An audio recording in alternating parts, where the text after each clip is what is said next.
everybody, welcome to Ask the Anabolic Doc, starring Dr. Thomas O'Connor, live from his home in the Connecticut area of the state. Tom is the author of America on Steroids, A Time to Heal. The show is brought to you by his two websites, anabolicdoc.com and metabolicdoc.com. You can get the book, both of those, or you can go to amazon.com. If you haven't heard of Amazon, it's this new company. They're doing really well lately. Anyway. Yeah. So we missed an episode last week, Doc, because we had Thanksgiving. How was your Thanksgiving? Oh, my God, Ron. So good, man. First time in a long time, just did time to disconnect and just do nothing, which is weird because you have so much going on, and it's just kind of weird, but we just disconnected and just made our own food at home and just have a good time. How about you, buddy? Yeah, I got enough to eat. You know, my mother-in-law cooked Cuban food and the traditional American food, and must have been 8 different kind of desserts at least. So I tried to pace myself and, stretch it out over a course of 4 or 5 hours of just nonstop eating. Bodybuilders like the holidays, right? Just more eating. Well, I did the douche move and left with like all their leftover turkey because I'm like, She said, "You guys want any leftovers?" I put my hand up and took home a good 2 or 3 pounds of turkey for a couple of days. Yeah, it lasted me actually. I finished it 2 days ago, so I stretched it out pretty well. So, awesome, buddy. We talked last time. We touched on this because this is something I can't believe we've never dedicated a whole show to PCT or post-cycle therapy. Let's go. Where's my head at? I'm with the Anabolic Doc with Ron Harris. Come on. So I'm going to give my bro science definition of PCT, and then you can hopefully tell us what it really is.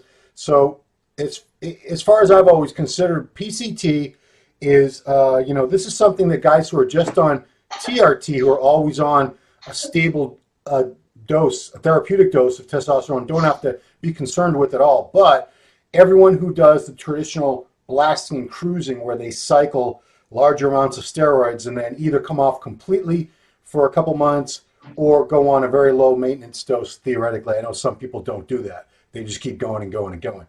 So as far as I've always considered PCT, it's a course of other drugs, not steroids, designed to restore your own body's testicular function, get your own testosterone production back.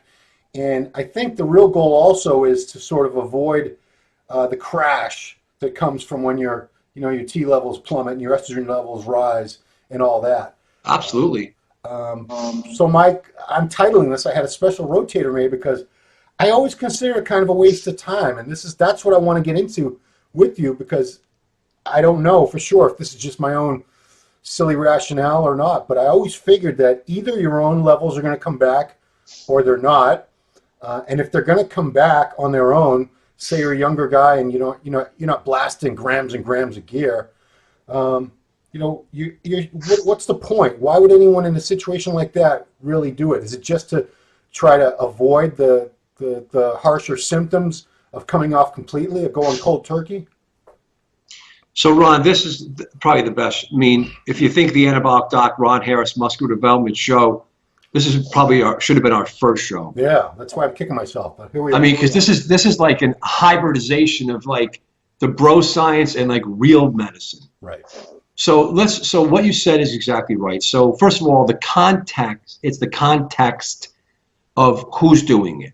It's men that are using what? Hormonal agents. What are they doing it for, and how are they doing it? What do they do? How are they do? Are they going to be on testosterone because they need testosterone? And when you're on testosterone therapy, people rarely do ask, "Doc, do I need to come off my testosterone therapy?" This is a standard guy who just has low T from whatever organic reason, not a steroid user. And he says, "Do we have to come off sometimes and do some PCT?" Wow.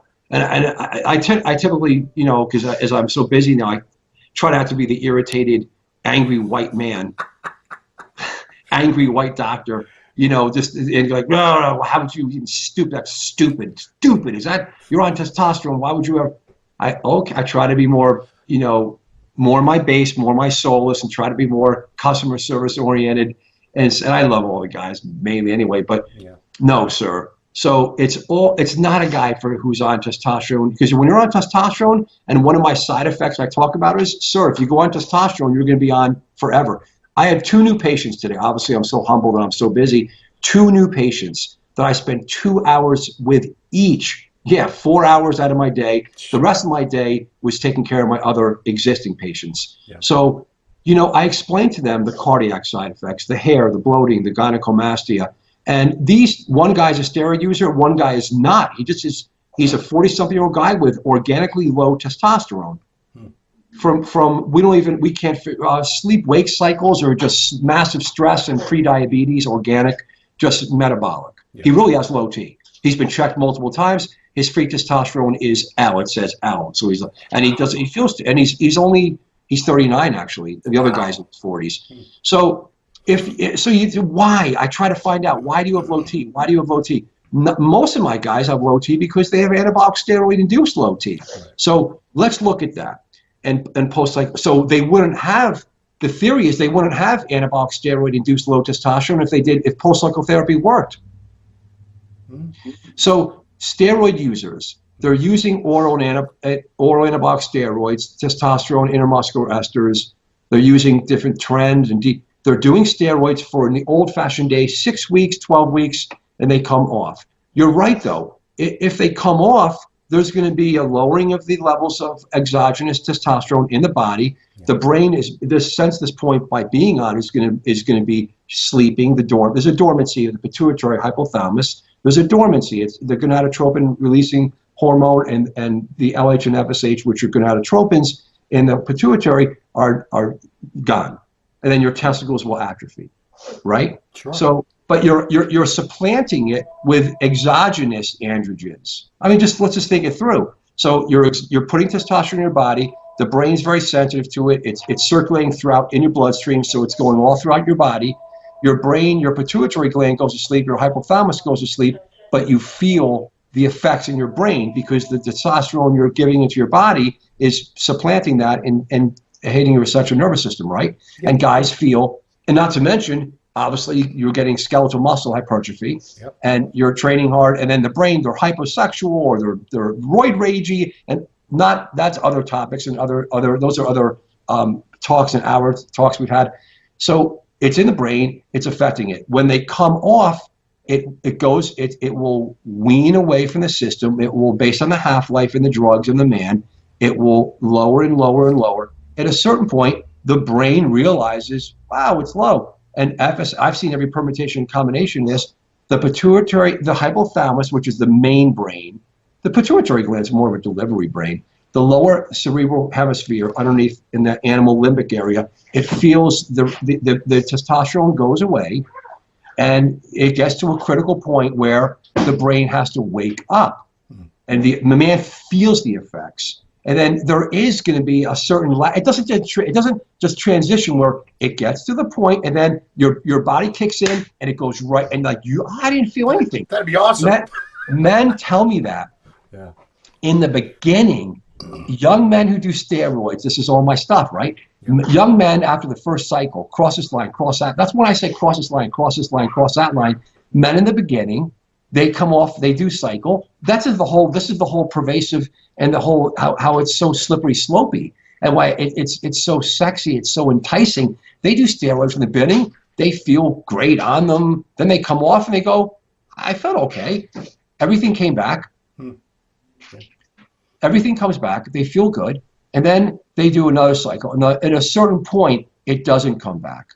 And then this is the whole concept of post-cycle therapy. When you're coming off and you're going to feel that crash to a greater or lesser extent, you want to use chemical compounds, medicines, to pick up at where your brain is going to tank and to have your brain produce and your brain to be stimulated. And the theory is it's going to reconnect your testicles, and you're going to feel, and your endogenous testosterone is going to magically go up, and you're going to have, I'm going to become a douchebag now for all my fans. Yep. So now you're going to have aromatase inhibitors, selective estrogen receptor modulators, human HCG alpha analogs of testicular Leydig cells, etc. I mean, I do this every day, so it does get tiring, but it's really exciting, I guess. So there's the medicines that are used, and then I have to reference Dr. Michael Scally. He's really the first anabolic doc in the world. He didn't call himself the anabolic doc. I did. Yeah. Michael Scally lost his medical license in Texas because he was doing what I'm doing, but he did it he did more aggressively. Wow. I don't do it aggressively. He was giving people steroids to get off steroids. I don't do that. Yeah. He I think was over treating people, and he lost his license and he left the country. And hey, Mike, you know what? Game on. I hope you're doing okay, but you were too aggressive. And in the politics at the moment in Texas, they didn't go for what you were doing. Yeah. So he lost his license. I obviously don't want to lose my license. I've already been checked out, and I'm good to go. I take care of men that have been destroyed by steroids. So and you better believe about half of my work outside of the heart cavity up in the head is anabolic steroid related hypogonadism, because PCT, we don't have studies. I do some form of it because you have to ethically do it. But in the end, Ron, when you blast and cruise and do enough cycles, Ron, tell me the truth. You're living on testosterone forever. Of course, but that's my question is, if you're if you haven't done enough damage to induce that anabolic steroid induced hypogonadism. You got it. What do you call it? ASIH for short? You just said it. ASIH. You said you did it. If you haven't done enough damage to make that your life, your situation, then you're going to come back. You're going to bounce back, whether you use HCG and these anti-estrogens or not. Yes. It's just going to what? It's just going to take a little longer? Hold on, Ron. Hold on. There's no goddamn medical data. I'm a teacher in a medical school. There's no data. There's never been a study with PCT to see how there has been works. Limited stuff. No, there's been some limited studies. The guys at Baylor, I mean, let's call the guys out. And then if you see my videos on their fertility, they're interested. The guys at Baylor are doing it. Cleveland Clinic, the guys at Harvard. I'm not alone.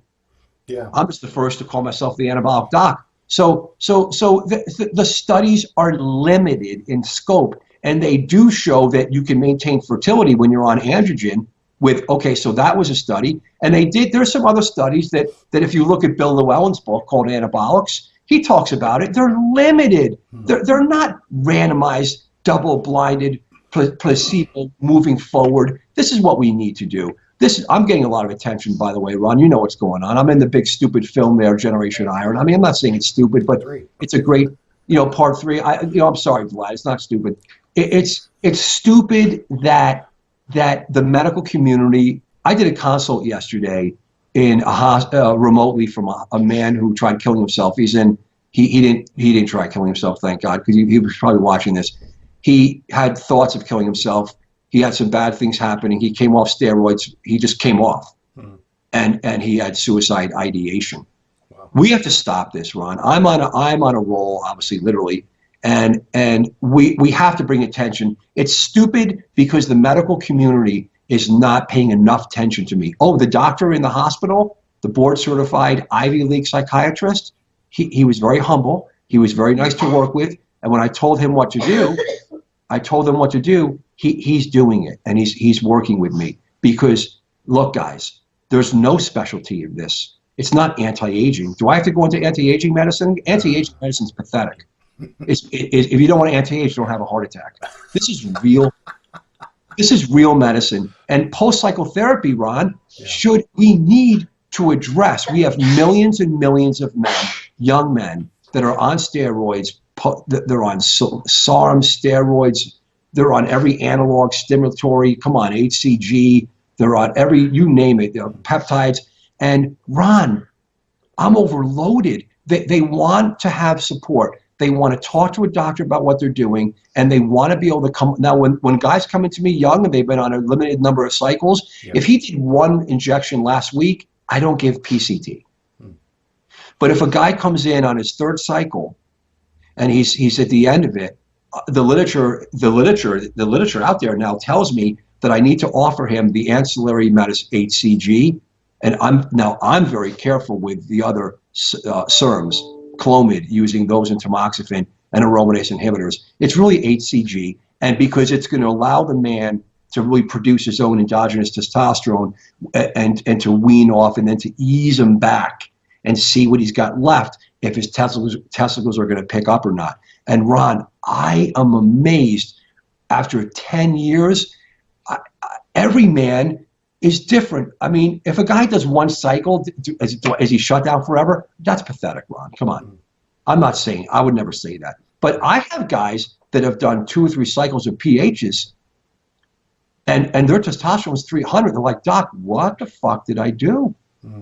I did some PHs, man, and not even steroids. And my test levels 18 months later, we're talking 18 months later, Wow.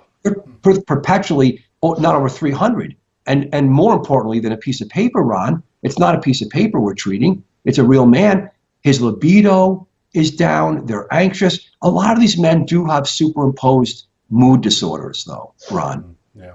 So you know, so post-psychotherapy, Ron, what else? Yeah, so, you know, we're talking in theory now, or maybe to me it's just theory and you actually know the answers to these questions. So let me ask this question to you. 2 guys are on steroids, heavy cycles of steroids. Let's say they both done many cycles, 10 to 20 cycles in their life, which, you know, I know people that can exceed that by great amounts. But let's say one of them does post-psychotherapy after his cycle and the other one doesn't, and they both have decided they're never using steroids again. I guess there's too many factors to consider. Let's make them twins or something to try to make it easier. So they're, you know, physiologically identical, metabolically identical, all that. So would the one who did the PCT course, the post-psychotherapy, have any better chances of getting his own function back for life than the one who did none? Ron, that's the study we need to set up. Anecdotally, in my opinion, yeah, I don't even, you know. I've heard, I don't know who it was, I wish I could remember, but somebody described it as PCT as quote unquote delaying the inevitable.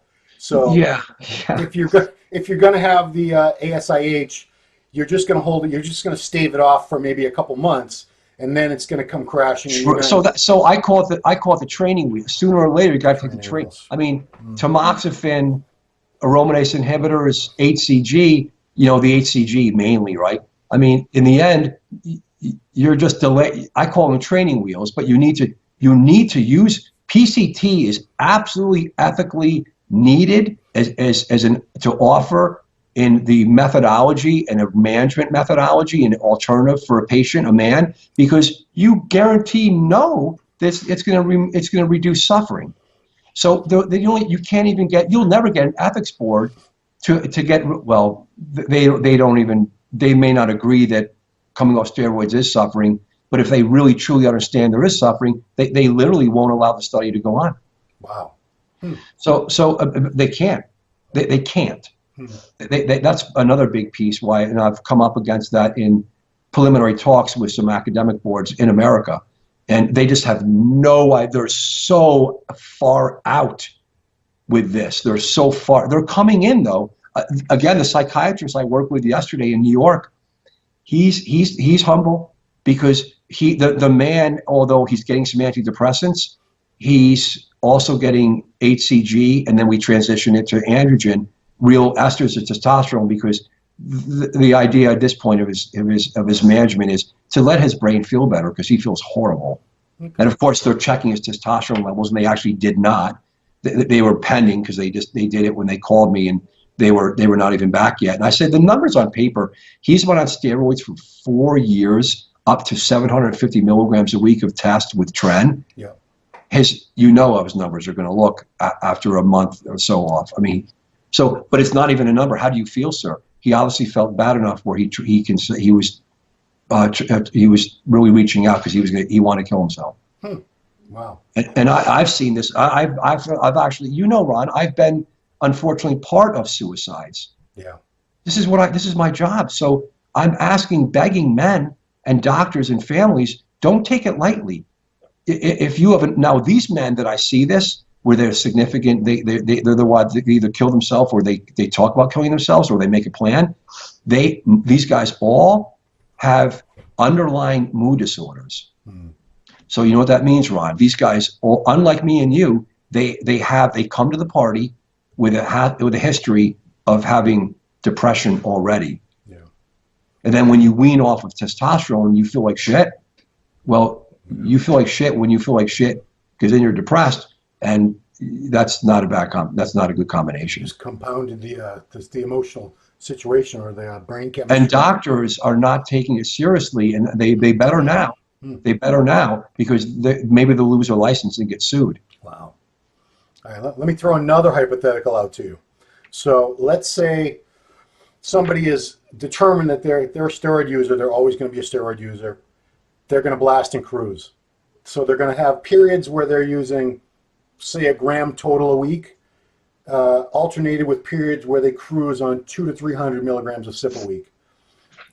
Let's say that, for argument's sake, they're equal amounts of time, 16 weeks, whatever the case may be.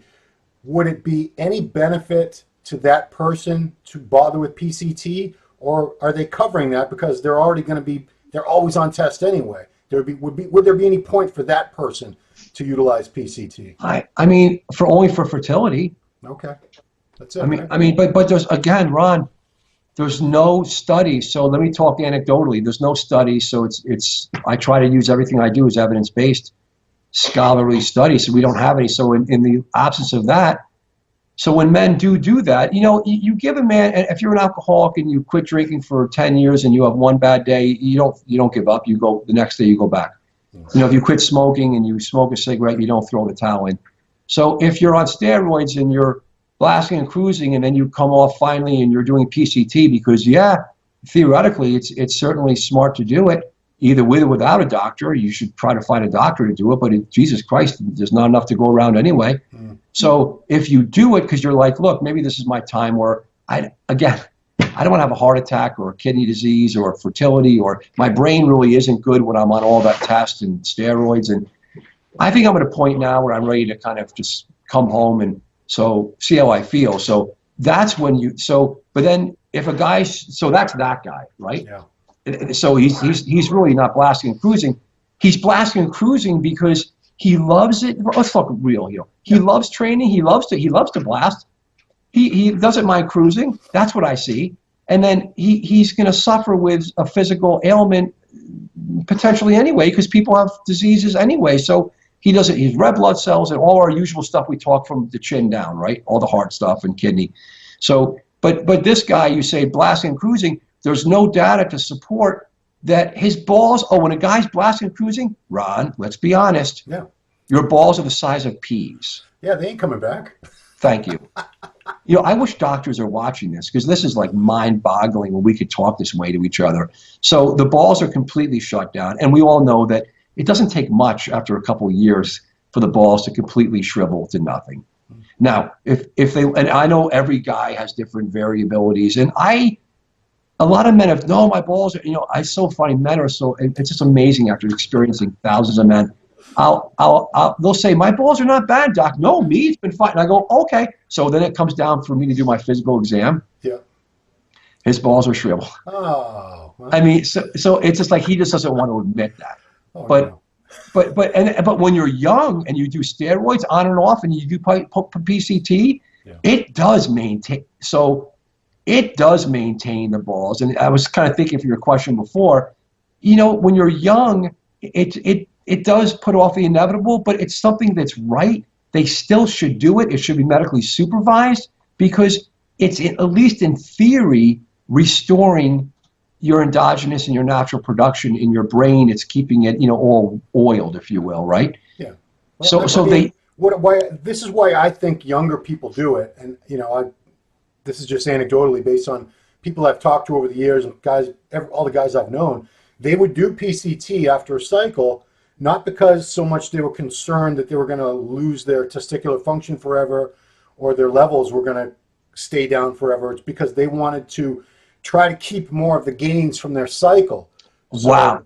Now, Ron, they were hoping that PCT would get them to this point, and then by the time the PCT course was through, their own testosterone levels were coming back, their estrogen was coming down, and they'd be starting to prime themselves for maybe a month or two off, and then they go bam right back on everything. Now, Ron, that works. Now let's talk why.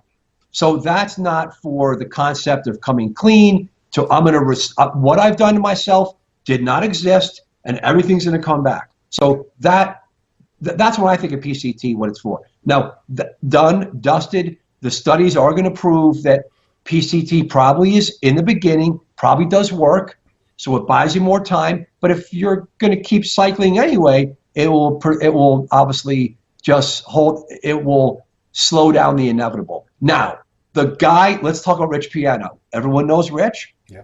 And Rich, what did Rich do? Hey, guys, you got to come off because of your receptors, and you got to come off because you just got to come off for whatever reason. Rich Piano. I remember talking by a bridge, not under the bridge, but he was talking about the synthol and all that in California when they began, which was phenomenal. And obviously, Rich was just so wild to watch talk. And so I remember him. He was outside by a stream, and he was talking about, you got to come off, guys. And then here's what I do. And he was doing ungodly amounts of HCG. So, and he was like, I'm strong. Now, I've seen pro powerlifters and not pro powerlifters and average guys come off of cycles of gear, test equipoise, D-ball kind of stuff, basic old school stuff, on and off. I've seen them blast HCG and hold on to the strength. Some guys even get stronger. Wow. But PCT definitely works to hold on to limit muscle loss, right, Ron? Well, I mean, just using Rich's example, unfortunately I never really knew him, but I followed him on social media, his YouTube. He was so entertaining to watch and listen to, and he never ever appeared to be he never looked off. I know plenty of guys, steroid users. I can always tell, even in clothes, I can say, oh, this guy, he's off, or she's off the gear right now. He never looked off. So the HCG must have been very effective at maintaining all that mass and fullness. I know a lot of it was the oil or whatever too, but a lot of it was actual muscle tissue also. But Ron, how much, so Rich said, and please, bro science guys out there, or, Rich enthusiasts, I mean, wasn't he taking 5,000 a day or 15,000 a day every other day? I think you quoted him. You seem to recall the number 5,000 a few months ago. So that's a lot, and I think it was even higher. So your endogenous testosterone is going to be through the roof. But if he lived on that for a long period of time, he would lose muscle. So you can't use that to supplant esters, tren, D-ball, anadrol, not to mention growth factors. I'm going to leave all the growth, other insulin and all the growth peptides and all the IGF-1 and all that garbage out of it. But just straight steroid, old school anabolic androgenetic steroids and PCT, it does hold on to muscles. You will feel better, but then you're just going from the alpha to the beta. I mean, can you wean off that? Here's what I always tell guys, and all these guys come in, which I love all the consults by all these young guys, unbelievable lately, love what's going on. They're, doc, can I do it? Hey, let's see how you do it. I'll monitor you. Let's have you want to come off? You got to come off. I want you to try. I want you to come off, sir. Let's just do it carefully. Again, if you have an underlying mood disorder and you have depression, you're going to be a setup for severe suffering, not death. And there's no one who's going to argue me? What doctor is going to? No one argues you. Let's take a theoretical patient of yours who comes to you and said, "Doc, I've been off. I was a heavy steroid user. My last injection was, 3 weeks ago. It was cypionate or whatever. So it's just getting out of the system now. Would you bother with PCT for someone like that, or would you take them over to 200 milligrams a sip a week or something?" No, great. So here's what I did. I did it this week, right? I'm so overloaded. I'm seeing patients, and I always spend an hour and a half, 2 hours with each. I just don't care. Everyone else can wait. My new guys, my patients that are under my care, we're obviously growing the practice. We have plans. Those guys are being cared for. I have a nurse. I have other experts. I have a full. So they're getting their labs done. They're getting medical things that they're already on. They're already in my administrative. The new guys are so important to me that when I spend time, I did 2 today, and I have to. So for an example, one of the guys today. So There's 3 doors of Price is Right. I do it every time for these guys. 3 doors of Price is Right. Okay. Door number 1, stop everything. They either have, like you said, 3 weeks ago, or they're going to, or they did a long time. Door number 1 is talking about stopping the gear. Door number 2 is PCT, and I call it ancillary agents. For all my patients that are watching, you guys know it's what I really say. And then door number 3 is going right to test SIP. Right, Ron? Now, so you give them 3 options. Yeah, well, I consider 3 options, and I have to feel comfortable because I'm the guy prescribing it. Right. But we work together, Ron. This is my claim to fame. I love to work with these guys. They're hiring me as a physician, and I'm humble for that. I don't feel comfortable with something, I don't do it. Now, it depends on the guy. So if he's done 2 cycles and he's 20 years old, 19, or if he's 27 years old, he's doing 2 cycles, he's off for 3 weeks. Let's check your T levels, bro. How do you feel, bro? And then I see that, and then I ask him, you know what, man, you need nothing, man. You need nothing. Let's watch. And I just monitor them. And then they just go away because and I get a letter a year later saying, Doc, man, I'm okay, but I was getting, so a couple cycles, it's not going to shut someone down, Ron, for the average guy. You know that. I mean, from my own experience, I used to bounce back I didn't start till I was 27 with gear, but I'd say up until I was about 35, I always bounced back within 6 to 8 weeks of being off. Yeah. I would feel fine again. There would be a few weeks where I was, I would feel the little fatigue and maybe a little depression and getting weaker, getting a little more body fat. I could tell. And the sex drive is not going to be the best, right? But it came back, and then, eventually it got to a point, enough cycles had been done where my body just said, you know what? Ron, it's awesome. So, Ron, and you, Ron Harris, are what I would call the average bear. You're that's like the average guy. Cycles and cycles and cycles, strong, your brain's good, no depression, no history of depression or psychiatric disease, unlike other people, because it's a real world I deal with. Yeah. And you do cycles and and then you're on and off, but you go through a period where you don't feel like Tiger, like it's Superman, but you go, fuck, of course I'm not going. My shit's got to come back. Yeah. And then cross this line. See, Ron, how amazing this talk is? I love this. Yeah. But so then she'll shift to another guy, a guy who's done maybe a little more steroids than that, but not always, but usually a little more and a lot more time of on and off. And then we check his levels and they'll be low, or they're low normal and his freeze, there's something wrong. And I say, how do you, these guys, Ron, guys don't come to me and do the hour consult and pay the money and all this kind of bullshit. They don't do it because they feel great. I feel great. I just want to go see the anabolic doc. Yeah, he's cool. I want to hang out with him. I'm a cool guy, man. Come, we're going to have outings and book signings. Don't worry, guys. I freaking love this life. You know what? Because we're on a good roll. We're doing great karma here. We're working on good stuff. And the truth is, those guys, you watch them, then you look at the number on paper and you go, you're low normal. Let's give it maybe 6 months or it's all man per man, Ron. Right.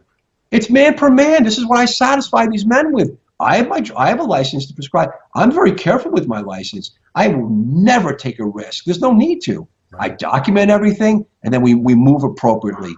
So each man is cared for. There is evidence-based guidelines. It's door number 1, 2, and 3. Now, the man the other day has been on androgens for so many years. And he's an acute psychiatric episode. To think that you're going to use a little bit of HCG in a post-psychotherapy regimen to right his brain, to steady his brain, is wrong. He needed to go right back on testosterone. See that? Yeah. So, and I assume he's going to feel, again, he has his own doctors and they agreed with me and they're going to do it. They're stopping. They were going to do something and they stopped the HCG and Clomid, and they agreed, the head of the division agreed that he's going to take my recommendation and give him the dose of testosterone cypionate that I recommended. And the patient that's in the room on the teleconference, of course, said, thank you, doc. That's going to be much better for me. Why? Because that's what he does. Yeah. But we're not going to give him $750 a week, and that we don't need to disparage him. We don't need to make fun of him. We don't need to disparage and make him feel pathetic.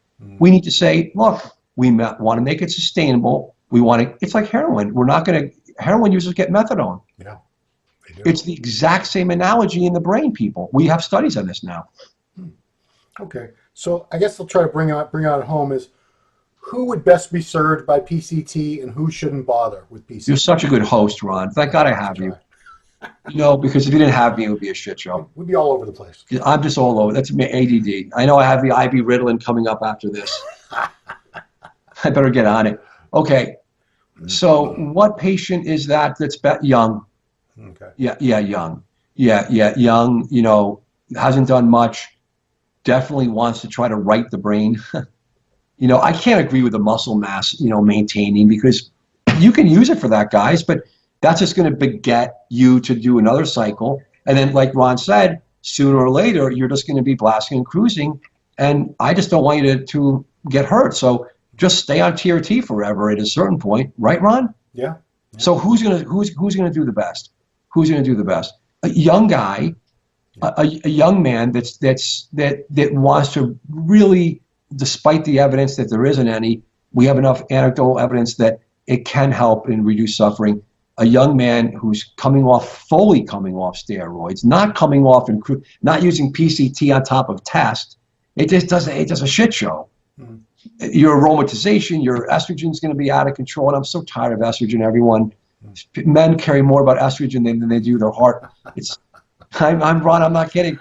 But it's like, I work with it all, but I do pay heed. I pay heed, and I will measure estrogen. I will work with estrogen blockers to extent that I feel comfortable. And it's cool to work on man per man. So post-cycle therapy, if you've done steroids, you're a young man, or even 30, 40, your first couple of cycles, you post-cycle therapy, you should do it. Okay. I mean, do you agree, Ron? Don't you agree? Yeah, whether or not you intend on doing more steroids, it sounds like it just makes sense from a standpoint of getting your normal function back and avoiding all those terrible things that can happen when you just cold turkey stop all the steroids all at once. But, I don't like to point out dosage, and I will make a plug for Bill Llewellyn's 11th edition of Anabolics. Yeah. And he does have the protocol that he's had in his book for years, and it's Michael Scally's, and he quotes the study, and it's a combination of Clomid, tamoxifen, and HCG, and there is a role that he does talk about aromatase inhibitors, and I won't give doses. I'm not going to give the regimen that I like. I do PCT for guys. My PCT regimens, they're all personalized. Well, that's what I was going to ask you too. Is you always you look up on the internet, what should I do for PCT? Something will come up and it'll say, this is how much HCG, this is how much Nova. It's ridiculous. And I mean, that can't be something across the board that's going to be the best dose for everybody. You must do blood work and analyze how. That's right. What weekly? But Ron, if they have a medical allergy, or if they're blind already from Clomid, you're probably not going to use. I mean, come on, that's a bad example. That was our last show. Yeah. An extreme example, and you know what, Ron? It's crazy. It's crazy that I don't want to even say. I'm in a just irritated mood because guys care more about all the flighty and all the shiny shit in the world, and I see so much suffering in my office, Ron. And it just But what am I saying? People don't care. Sex sells. Big bodies and hot people, and that sells. And the stuff we talk about, Ron. Yeah. God, we have a nice following, buddy, and I appreciate all you guys out there. But it's got to be done, Ron. A doctor has to be an expert at it, and obviously, I'm going into a training educational mode in the next year or so. Yeah. We're going into hospitals to train doctors. We got some invitations. I'm so humble for that. And the Ivy League places are asking me to come in. Oh wow. They're all buying the book. I'll catch you. And they're. I'm not going to say what city it is, but it's in America somewhere, and I'm setting it up with the person I wrote the book with, who's my mom. Okay. And she's a doctor. She's at Columbia University. She's an Ivy League girl herself, and I am showing off. And she is going to set up. We're going to do in-services to doctors, and it's psychiatry. It's all psychiatry department stuff. Wow. Because they're seeing a lot of men coming in into drug rehabs, acute psychiatric issues, and there's the standard bipolar, the mania, the drugs, the alcohol, and they're seeing a significant component of anabolic steroids.